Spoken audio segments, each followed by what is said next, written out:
کیا انہوں نے نہیں دیکھا کہ اللہ کس طرح خلقت کو پہلی بار پیدا کرتا ہے پھر کس طرح اس کو دوبارہ پیدا کرے گا؟ یہ اللہ کو آسان ہے۔ کہہ دو کہ ملک میں چلو پھرو اور دیکھو کہ اس نے کس طرح خلقت کو پہلی دفعہ پیدا کیا ہے، پھر اللہ ہی دوسری بار بھی پیدا کرے گا۔ بے شک اللہ ہر چیز پر قادر ہے۔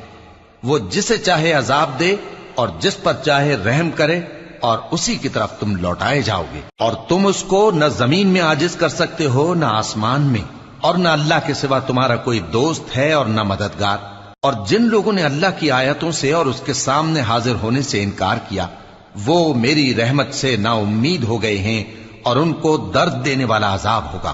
تو ان کی قوم کے لوگ جواب میں بولے تو یہ بولے کہ اسے مار ڈالو یا جلا دو، مگر اللہ نے ان کو آگ میں جلنے سے بچا لیا۔